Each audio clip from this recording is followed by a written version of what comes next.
एक छोटे गांव में विवेक नाम का एक लड़का रहता था। उसका परिवार साधारण था, लेकिन धार्मिक संस्कारों से भरा हुआ था। विवेक के पिता खेती करते थे और उसकी मां घर संभालती थी। दादी रोज सुबह उठकर भगवान की पूजा करती थीं और घर में भजन गाती थी। विवेक बचपन से यह सब देखता था, लेकिन उसे समझ नहीं आता था कि लोग मंदिरों और धामों की यात्रा को इतना महत्वपूर्ण क्यों मानते हैं। एक दिन गांव में चर्चा हुई कि इस बार कई परिवार मिलकर एक प्रसिद्ध हिंदू धाम की यात्रा पर जाएंगे। विवेक ने भी अपने पिता से कहा, मैं भी आपके साथ जाना चाहता हूं। पिता मुस्कुराए और बोले, जरूर चलोगे, लेकिन याद रखना, धाम केवल घूमने की जगह नहीं, सीखने की जगह भी है। कुछ दिनों बाद यात्रा शुरू हुई।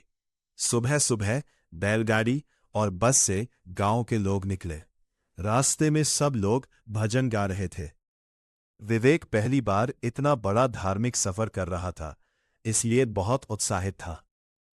लंबी यात्रा के बाद वे बद्रीनाथ मंदिर जैसे एक पवित्र धाम पहुंचे। चारों ओर ऊंचे पहाड़, ठंडी हवा, मंदिर की घंटियां और भक्त। चलो गांव वालों, मिलकर इस छोटे मंदिर की मरम्मत करते हैं। ठीक है सब अपने, हम तैयार हैं। बच्चों, आज मैं तुम्हें एक नैतिक कहानी सुनाऊंगा। एक गांव में एक सच्चा लड़का था।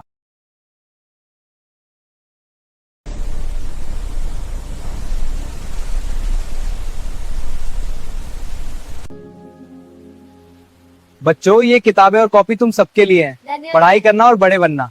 गांव में सब लोग मिलकर होली और दीपावली मनाते हैं। चलो सब मिलकर चलते हैं। नमस्ते दादी, चाचा जी, आओ बेटा। तुम रोज आते हो, हमारी मदद करते हो। हाँ, ये मेरा रोज का काम है। मैंने वो नहीं किया, ये झूठा आरोप है, पर गांव वाले कहते हैं तूने किया। मैं सच कह रहा हूँ, विश्वास कीजिए। वो रहा घर के पास। ठीक है। दादाजी दादी, मुझे स्कूल में अच्छे संस्कारों के लिए सम्मानित किया गया। हाँ, सब आपकी वजह से। बहुत अच्छे बेटा, हम बहुत खुश हैं।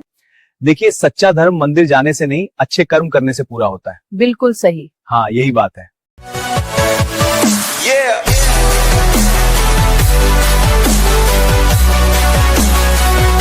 एक छोटे गांव में रामू नाम का गरीब किसान रहता था। उसकी छोटी सी जमीन थी, पिस सूखे थे। देखो, तेज धूप में भी ये किसान अकेले खेत में हल चला रहा है। हाँ महाराज, खेत को तैयार करना है। इतनी मेहनत क्यों कर रहे हो जब खेत सूखा है? महाराज, मेहनत छोड़ दूं तो उम्मीद भी खत्म हो जाएगी। तुम्हारी सबसे बड़ी परेशानी क्या है?